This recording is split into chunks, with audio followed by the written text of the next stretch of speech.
Bismillah, tawakkaltu ala Allah, la hawla wa la quwata illa billah. Asyhadu an la ilaha illallah wa asyhadu anna Muhammadar Rasulullah. Allahumma salli ala sayyidina Muhammadin wa ala alihi wa sahabatihi ajma'in ma'am ba'd. Kita lanjutkan wa yahtifu ya. Ya gulam. Ya gulam. Ya gulamu. Ya gulamu ar-ridha. Nggih. Wahai anakku, ar-ridha bil qada.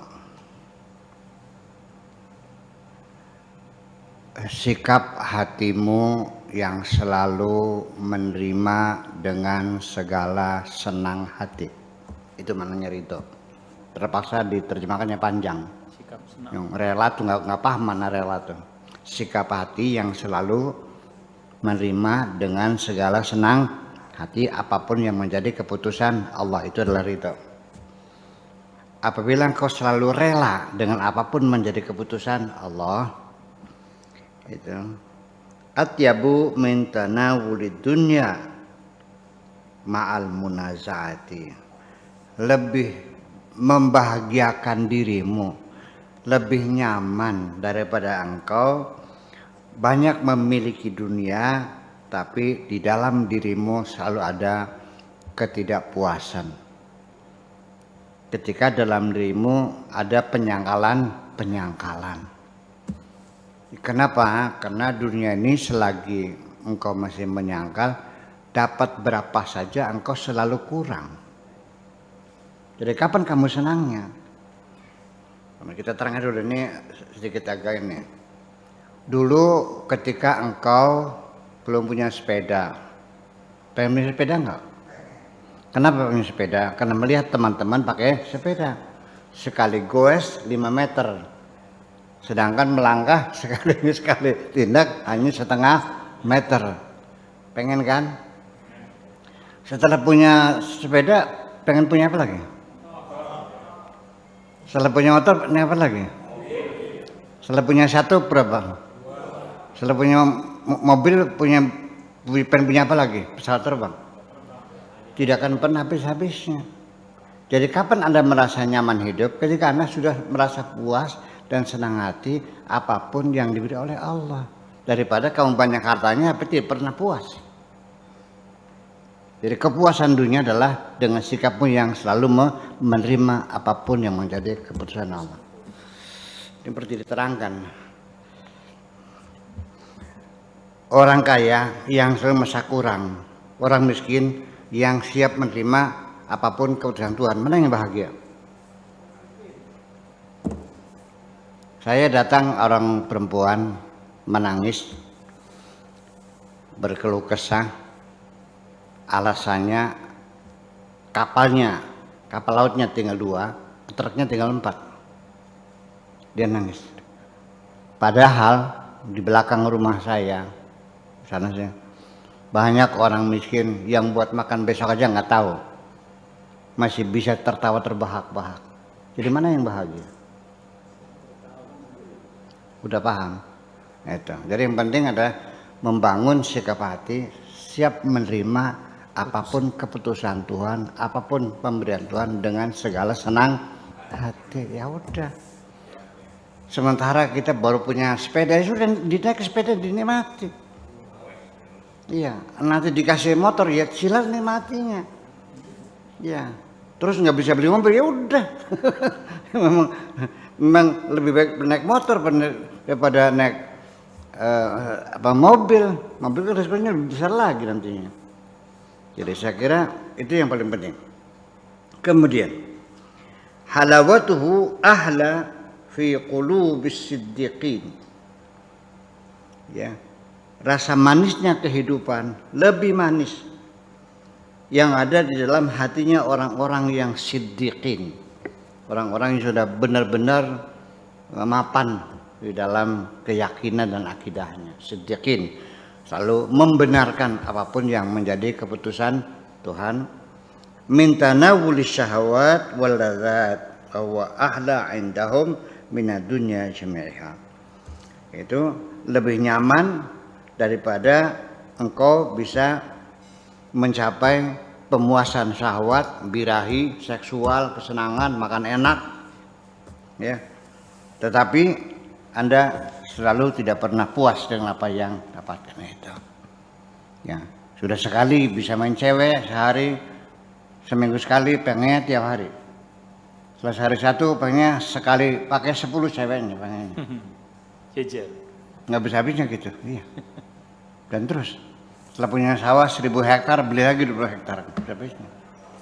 Dan semuanya akhirnya hidupmu tidak menikmati kekayaanmu, tidak akan ada waktu. Orang ini selalu membeli, selalu ingin memiliki sesuatu sama sebanyak-banyaknya, mobil, motor, sepeda, pesawat, rumah, sawah, kebun. Apa yang terjadi? Nggak ada waktu untuk menikmatinya kok. Malah justru waktumu habis untuk ngurusin itu. Jadi kamu jadi babunya dunia kalau begitu. Tidak menikmatinya. Ya, sepeda mobil tabrakan marah. Ya kan? Motornya hilang marah. Rumahnya kotor marah. Akhirnya apa? Stres. Jadi jangan dikira bahwa orang yang hartanya banyak itu lebih bahagia. Letak bahagia adalah bukan pada materi tapi pada kondisi hati kita ini. Betul nggak? Mana perempuan yang paling cantik adalah yang engkau cintai. Percaya nggak? Iya. Kalau nggak dicintai cantik nggak? Ya enggak lah gitu. Nah, itu. Jadi artinya bahwa sikap menerima ini perlu kita bangun bersama-sama. Sikap menerima ada yang segini ya sudah, nasibnya Pak Tato jadi dosen alhamdulillah, jadi pegawai negeri, dapat pensiunan, Direktor. gajinya segitu ya wajar alhamdulillah, terhormat, profesi yang paling terhormat jadi dosen, mencerdaskan anak bangsa, yang tersanjung alhamdulillah. Adapun mobilnya masih ya kelasnya kelas seniat lah. Ya udahlah, sabarlah, nggak usah ngayal punya BMW seri 7 lagi lah. Udah ngajar gitu. Malah justru nanti dicurigai orang. Berapa sih? Masa dosen mobilnya Rolls Royce? Gitu. Jadi yang penting mah kita nikmati saja apapun yang ada. Ya, itu saja. Kita belajar semacam itu. Wa ma fiha li'annahu yatibul aish, karena orang yang hatinya sudah damai, sudah menerima, itu hidupnya sudah nyaman. Nantinya makan apa saja enak, tidur di mana saja lelap, melihat wajah-wajahnya lucu-lucu semuanya menyenangkan. Ya, kalau kita hati sedang marah, melihat muka orang nyebelin semua, menjengkelkan semuanya. Itu. Fil jumlati, pada garis besarnya, fisailil ahwal, dalam kondisi manapun, ala ikhtilafil ajnasiha, dengan berbagai macam jenisnya, takallam ada nasi bilisanil ilmi wal amali wal ikhlasi. Silakan engkau berbicara dengan siapapun, dalam kondisi apapun dan dimanapun. Satu, berdasarkan keilmuan. Ada standar saintifiknya, rasional, wal amal, dan diimplementasikan, applicable, ya kan, yang bisa diterapkan, yang bisa dilakukan. Wal ikhlas, dan ada ketulusan. Wala tatakallam 'alaiha bilisanil ilmi bila amal. Kalau ngomong sama orang jangan pakai lisan saja, sebatas ilmu saja tapi tanpa amal. Nyuruh orang supaya sholat, kamunya tidak Sholat. Seorang ayah menyuruh anaknya sholat. Di sini, di kampung saya, si bapak nggak pernah sholat, nyuruh anaknya sholat. Saya katakan dengan bahasa lokal dulu ya, nang, pada sembayang mana los? Cukup raup bapak nira apa sih sembayang? Begitu. Wahai anak-anakku, pergilah sholat sana. Sudah cukup bapakmu saja yang tidak sholat. Begitu benar. Nah, ini kan terjadi sehari-hari. Itu yang diucapkan, yang dia diucapkan sehari. Di mana-mana kita lihat banyak orang, ya, dia menganjurkan orang tidak korupsi, tapi korupsi sendiri. Ya kan gitu. Nyuruh orang rajin belajar, dia juga malas kan. Sampai guru agama yang ngajarin sholat, enggak sholat juga gurunya. Apa artinya? Ini maksudnya artinya ngajak orang itu yang benar-benar yang sudah kamu lakukan, bukan hanya sekedar ilmu, ya, ya, ilmu semua juga bisa. Yang berarti mengamalkannya, yang bila amalin. Fa innahu la yanfa'uka wa la yanfa'u man 'indaka. Karena ilmu yang tanpa diamalkan itu tidak memberikan manfaat kepadamu dan tidak memanfaatkan kepada dan tidak akan memberikan manfaat kepada keluargamu dan teman-temanmu. Enggak ada manfaatnya. Anin Nabi sallallahu alaihi wasallam.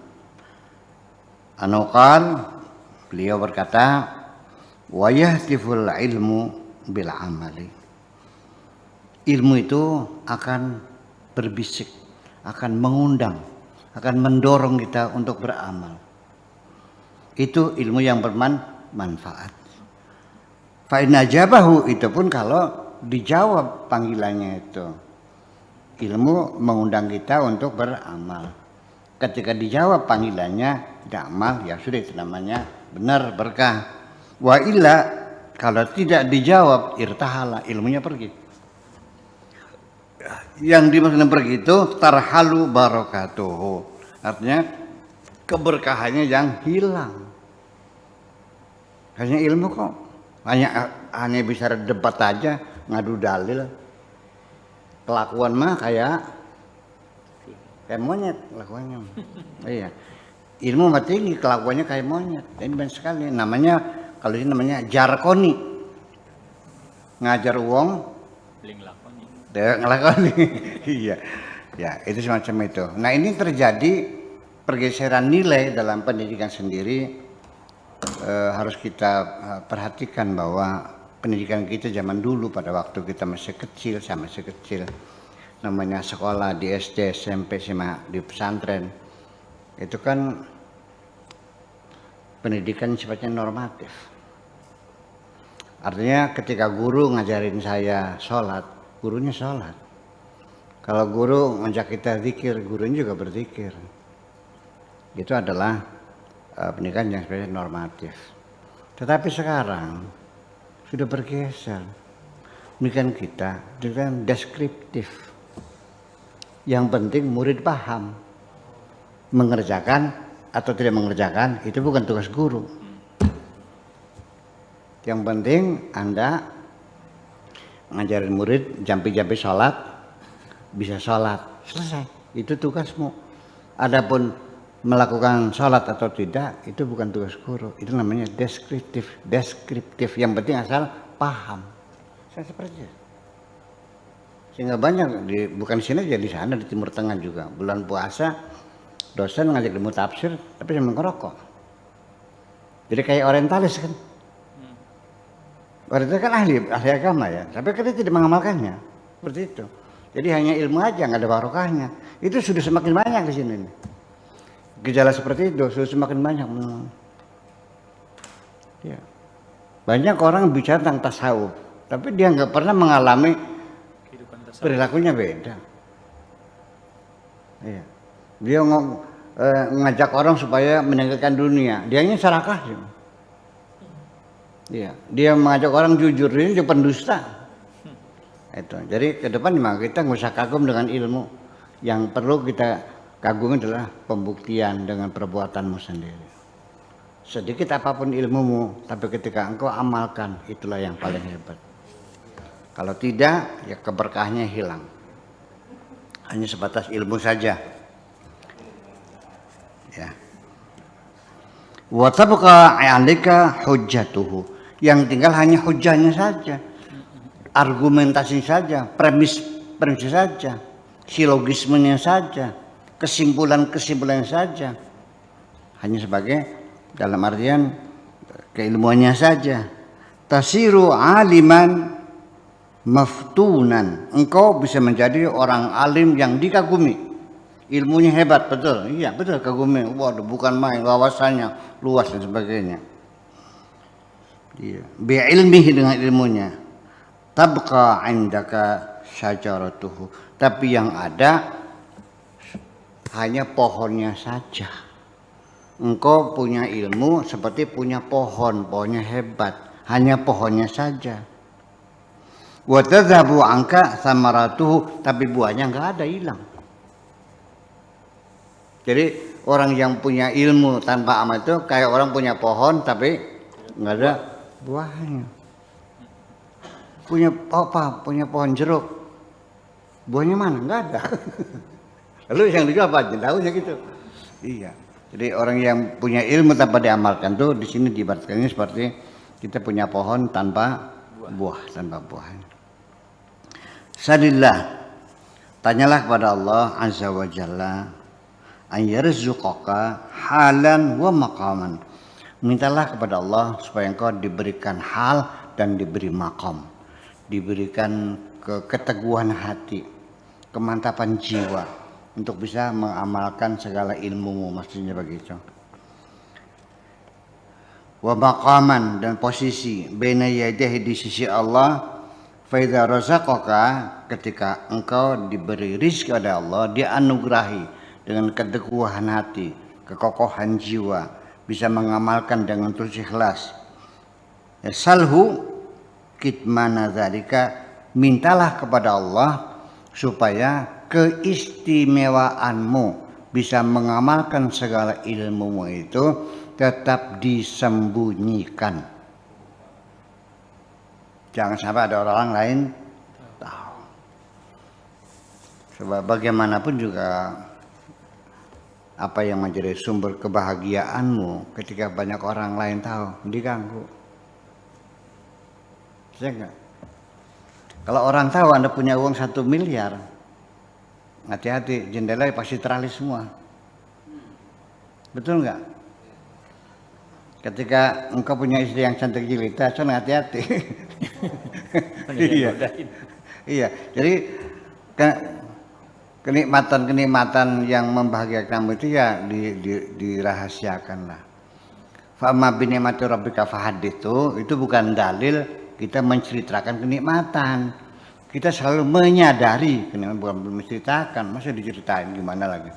Masa hari ini engkau dapat uang 500 miliar cerita sama orang? Ya nggak mungkin dong, bukan begitu. Artinya sadar diri dan menyadarinya. Seperti itu. Wa anda tuhibba idhara syai'in minhu, dan minta kepada Allah supaya kamu jangan ada keinginan untuk menampilkan keistimewaanmu itu dalam mengamalkan ilmu. Artinya seperti kesaktian, karomah, maunah, itu jangan kau ada muncul keinginan ingin pamer kepada siapapun. Ada pengen kelihatan. Orang kaya ya pengen kelihatan. Orang cantik pengen kelihatan. Orang pinter gayanya lain kok. Iya. Orang sakti juga sama. Itulah, jadi diperangi ya, jangan sampai muncul ada keinginan diperlihatkan kepada siapapun. Idza ahbabta idhara ma bainaka wa baina al-haq azza wa jalla, ketika engkau kepingin menampilkan keistimewaan yang terjadi antara dirimu dengan Tuhanmu, kana laka sababan lihalakika, itu akan berakibat fatal atas dirimu sendiri. Itu namanya membocorkan rahasia. Daripada bocor mulut masih mending bocor perut. Udah, gitu aja.